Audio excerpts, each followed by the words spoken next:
Where the Red Fern Grows by Wilson Rawls. Chapter 4. Day after day I flew to the store. Grandpa would shake his head. Then on a Monday, as I entered the store, I sensed a change in him. He was in high spirits, talking and laughing with half a dozen farmers. Every time I caught his eye, he would smile and wink at me. I thought the farmers would never leave, but finally the store was empty. Grandpa told me a letter had come. The kennels were still there, and they had dogs for sale. He said he had made the mail buggy wait while he made out the order. And another thing, the dog market had gone downhill.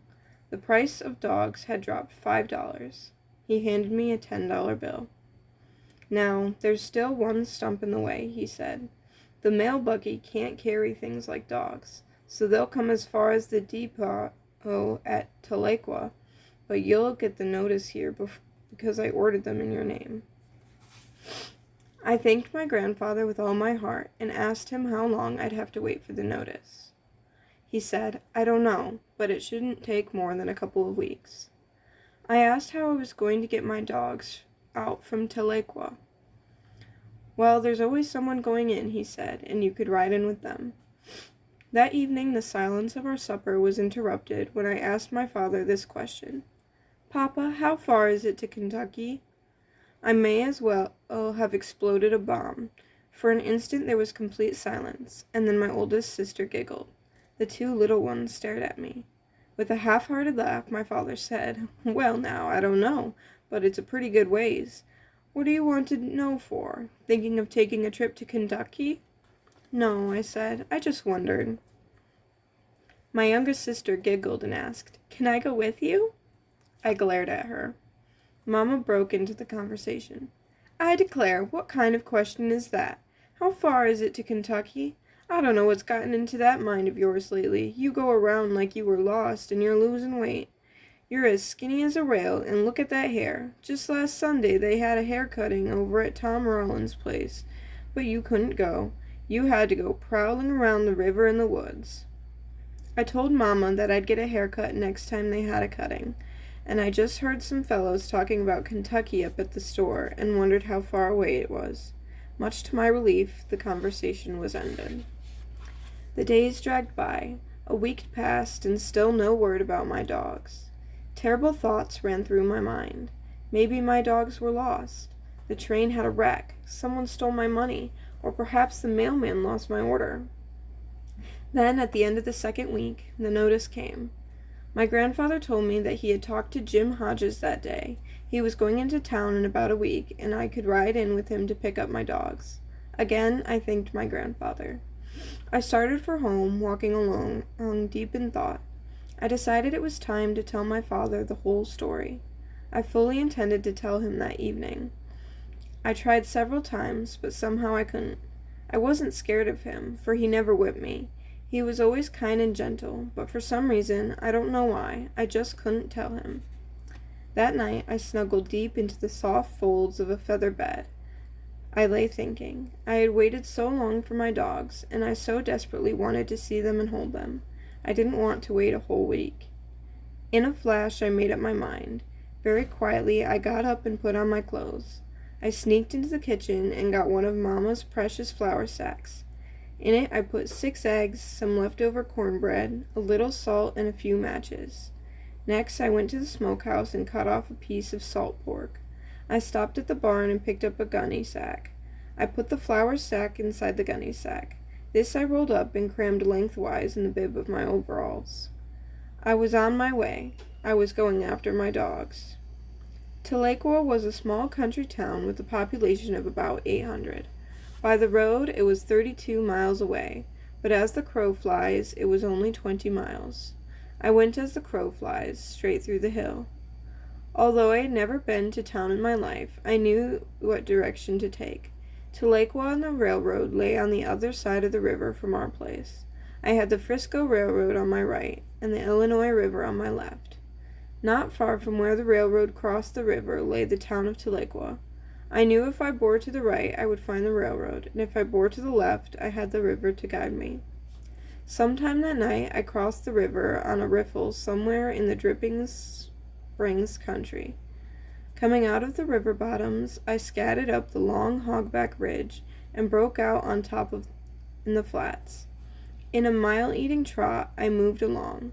I had the wind of a deer, the muscles of a country boy, a heart full of dog love, and a strong determination. I wasn't scared of the darkness or the mountains, for I was raised in those mountains. On and on, mile after mile, I moved along. I saw faint gray streaks appear in the east. I knew daylight was close. My bare feet were getting sore from the flint rocks and saw briars. I stopped beside a mountain stream, soaked my feet in the cool water, rested for a spell, and then started on. After leaving the mountain stream, my pace was much slower. The muscles of my legs were getting stiff. Feeling the pangs of hunger gnawing at my stomach, I decided I would stop and eat at the next stream I found. Then I remembered I had forgotten to include a can in which to boil my eggs. I stopped and built a small fire. Cutting off a nice thick slab of salt pork, I roasted it, and with a piece of cold cornbread had made a sandwich. Putting out my fire, I was on my way again. I ate as I trotted along. I felt much better. I came into Tahlequah from the northeast. At the outskirts of town, I hid my flour sack and provisions, keeping the gunny sack. I walked into town. I was scared of Tahlequah and the people. I had never seen such a big town and so many people. There was store after store, some of them 2 stories high.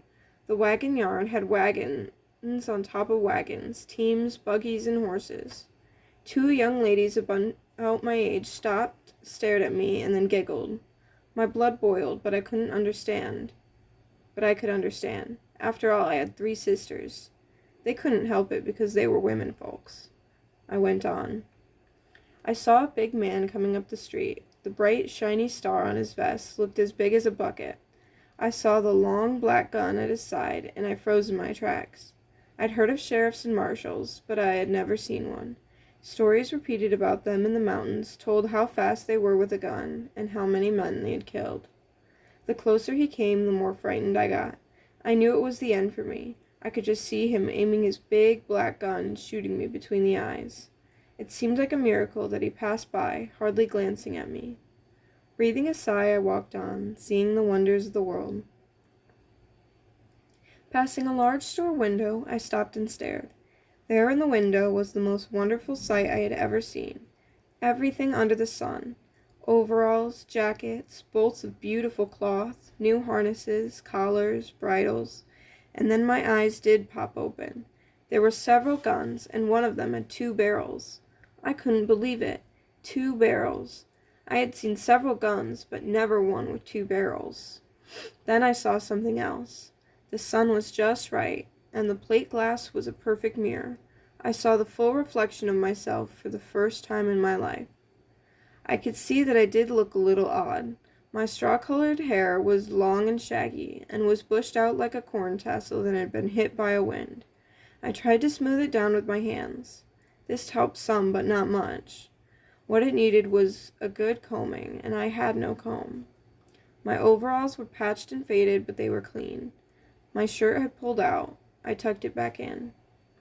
I took one look at my bare feet and winced. They were as brown as dead sycamore leaves. The spiderweb pattern of raw red scratches looked odd in the saddle brown skin. I thought, well, I won't have to pick any more blackberries, and the scratches will soon go away. I pumped up one of my arms and thought surely the muscle was going to pop right through my thin blue shirt. I stuck out my tongue. It was as red as pokeberry juice, and anything that color was supposed to be healthy. After making a few faces at myself, I put my thumbs in my ears and was making mule ears when 2 old women came by. They stopped and stared at me. I stared back. As they turned to go on their way, I heard one of them say something to the other. The words were hard to catch, but I did hear one word. Wild. As I said before, they couldn't help it. They were women folks. As I turned to leave, my eyes again fell on the overalls and the bolts of cloth. I thought of my mother, father, and sisters. Here was an opportunity to make amends for leaving home without telling anyone. I entered the store. I bought a pair of overalls for Papa. After telling the storekeeper how big my mother and sisters were, I bought several yards of cloth. I also bought a large sack of candy. Glancing down at my bare feet, the storekeeper said, "I have some good shoes." I told him I didn't need any shoes. He asked if that would be all. I nodded. He added up the bill. I handed him my $10. He gave me my change. After wrapping up the bundles, he helped me put them in my sack. Lifting it to my shoulder, I turned and left the store. Out on the street, I picked out a friendly-looking old man and asked him where the depot was. He told me to go down to the last street and turn right, go as far as I could, and I couldn't miss it. I thanked him and started on my way. Leaving the main part of town, I started up a long street through the residential section. I had never seen so many beautiful houses, and they were all different colors. The lawns were neat and clean and looked like green carpets. I saw a man pushing some kind of mowing machine. I stopped to watch the whirling blades. He gawked at me. I hurried on. I heard a lot of shouting and laughing ahead of me. Not wanting to miss anything, I walked a little faster. I saw what was making the noise. More kids than I had ever seen were playing around a big red brick building. I thought some rich man lived there and was giving a party for his children. Walking up to the edge of the playground, I stopped to watch. The boys and girls were about my age and were as thick as flies around a sorghum mill. They were milling, running, and jumping. Teeter-totters and swings were loaded down with them. Everyone was laughing and having a big time. Over against the building, a large blue pipe ran up on an angle from the ground. A few feet from the top, there was a bend in it. The pipe seemed to go into the building. Boys were crawling into its dark mouth. I counted 9 of them. One boy stood about 6 feet from the opening with a stick in his hand. Staring goggle-eyed, trying to figure out what they were doing, I got a surprise. Out of the hollow pipe spurted a boy. He sailed through the air and lit on his feet. The boy with the stick marked the ground where he landed. All 9 of them came shooting out, one behind the other. As each boy landed, a new mark was scratched. They ganged around looking at the lines. There was a lot of loud talking, pointing, and arguing. Then all lines were erased, and a new scorekeeper was picked out. The others crawled back into the pipe.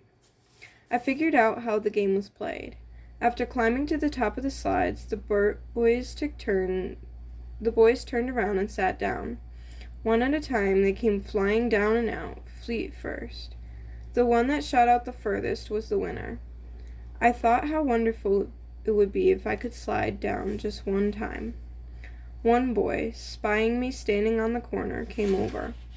Looking me up and down, he asked, "Do you go to school here?" I said, "School?" He said, "Sure, school. What did you think it was?" "Oh, no, I don't go to school here." "Do you go to Jefferson?" "No, I don't go there either." "Don't you go to school at all?" "Sure, I go to school." "Where?" "At home." "You go to school at home?" I nodded. What grade are you in?" I said I wasn't in any grade. Puzzled, he said, "You go to school at home and don't know what grade you're in? Who teaches you?" "My mother." "What does she teach you?" I said, "Reading, writing, and arithmetic, and I bet I'm just as good at it as you are." He said, "Don't you have any shoes?" I said, "Sure, I have shoes." "Why aren't you wearing them?" "I don't wear shoes until it gets cold." He laughed and asked where I lived. I said, "Back in the hills." He said, "Oh, you're a hillbilly." He ran back to the mob. I saw him pointing at me and talking to several boys. They started my way, yelling, "Hillbilly, hillbilly!" Just before they reached me, a bell started ringing. Turning, they ran to the front of the building, lined up in 2 long lines, and marching like little tin soldiers, disappeared inside the school. The playground was silent. I was all alone and felt lonely and sad. I heard a noise on my right.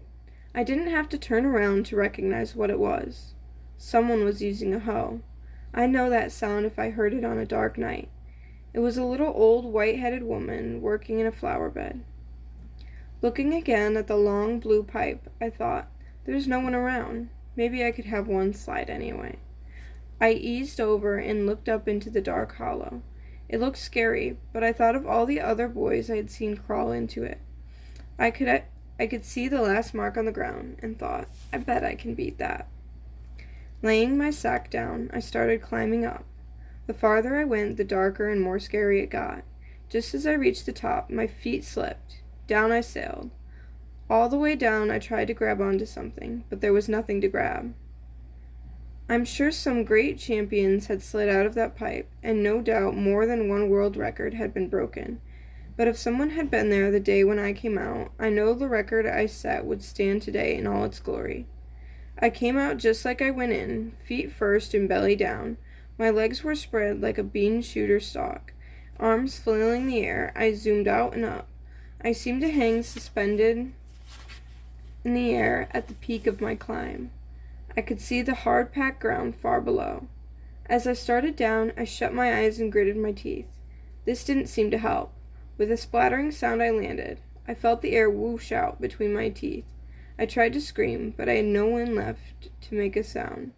After bouncing a couple times, I finally settled down to the earth. I lay spread-eagled for a few seconds, and then slowly got to my knees. Hearing loud laughter, I looked around. It was the little old lady with the hoe in her hand. She hollered and asked how I liked it. Without answering, I grabbed up my gunny sack and left. Far up the street I looked back. The little old lady was sitting down, rocking with laughter. I couldn't understand these town people. If they weren't staring at a fellow, they were laughing at him.